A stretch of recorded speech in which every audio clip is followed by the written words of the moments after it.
Brandon Thomas, Station Manager at KNSU-TV, and I'm here with Dr. J. Clune, the 6th President of Nicholls State University.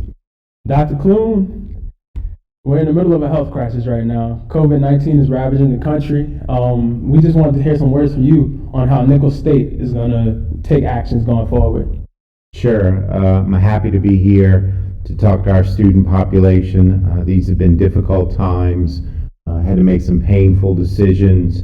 I recognize this is very difficult for our students, particularly difficult for our seniors, our student athletes who have seen their seasons disappear. Very sympathetic to those individuals, and I'm happy to answer any questions I can answer for you. Perfect. Let's get into it. The university has a history of dealing with crises, whether that's a hurricane or some type of other form of disaster. Right. So in place right now, there's certain protocols to deal with that. How is this somewhat different and modified compared to those other ones?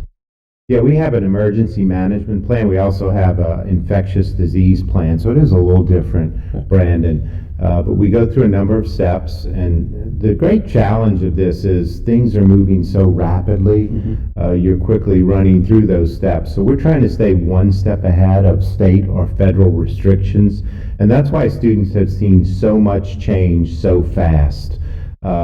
Did we get everything right? No. Will we get everything right? No, because we're trying to make decisions on the run. We don't have the benefit of time. Every day that passes, you see more restrictions in Europe and now North American cities and New Orleans. So we're trying to stay one step ahead of that, and that is playing out in what you see happening across campus. Okay, so how will the university stay in contact with the student body and its, the community? Right. Well, we're trying to be clear. We are not closing. We are fully operational.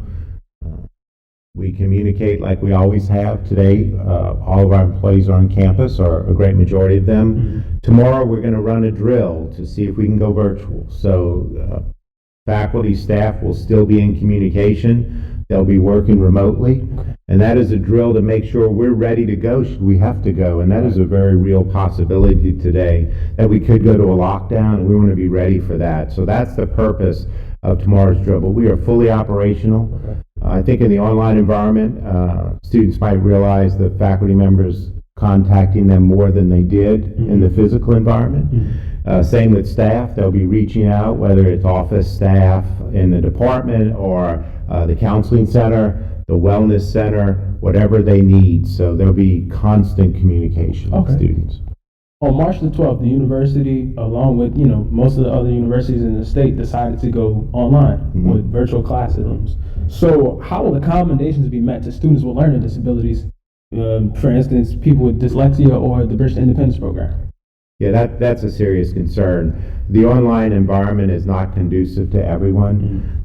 So we are working with a number of solutions. We're using Zoom for video face-to-face conferences. We're trying to keep the essential offices as open for as long as we're able to, based on restrictions. We're very conscientious of the needs of these students. I rely on Dr. Mary Bro in terms of Bridge to Independence, and Dr. Karen Chesson in terms of working with our dyslexia students. And we talked about that this morning. How do we continue to serve these students? Okay, thank you. Now every student has the liberty to be able to go home. Being a state university, right. International students are coming overseas to either compete in athletics or just to get an educational experience. So how do we handle that going forward with international students? That is a challenge, because we had about a dozen international students who, their parents are nervous. They want them home, and we understand that, and we facilitate that. At the same time, we're looking at the challenge of them coming back to us. So we certainly facilitate the ability of international students to go home. We do caution them about their ability to come back in the near future, and then they make that decision, but we do support them. Okay. Recently, Nicholls made the transition over to 3 commencement ceremonies for graduation. At this point, I'm guessing the whole class of 2020 is wondering, when are they going to graduate? If they do graduate, what does the university have in place in terms of getting them their, accreditation? Yeah, one thing we've kept on the books is commencement. That is so important to students. They've spent 4 years here, the great affinity for this place. So commencement is very important, and we've kept that on the books. Ideally, I would like to adjust that and push it back if we have to, rather than cancel, because there's nothing more important to students and their families than commencement. Right. Dr. Clune, I mean, this is a worst case scenario, but what if somebody on the university, whether that's a faculty member or a student, contracts the virus, and how does the university going to go about quarantining and handling that situation?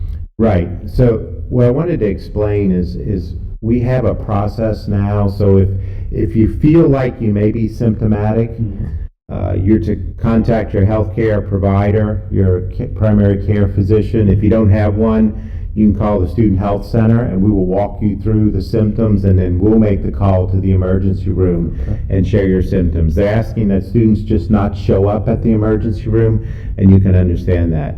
If we have someone diagnosed with a presumptive positive, and then we'll begin the process of determining who they were in contact with, who needs to be alerted, who needs to be self-quarantined, and we'll take the process from there. We are all required at universities to have a wing of a residential facility for quarantine, and we're working on that. Okay. Since healthcare and higher education are two of the most important factors in the state budget, of course, the funds are going to transition to healthcare. This is a global health crisis. Where do you see that affecting Nicholls State in terms of the budget? Sure. We always talk about people first, our students, our faculty, and our staff. So that is absolutely primary. Right now, we are looking at everything else as expendable. So we are very careful with the budget. We expect to come out into a very difficult budget situation. So we're preparing for that before it ever comes. Our goal is to keep tuition and fees low, to keep all of our outstanding faculty and staff here working, and we feel very good about where we are. You talk about keeping fees low. In the case that the university does have to shut down, will students be compensated in room and board and meal plans and payment plans and different things like that? Do you have any?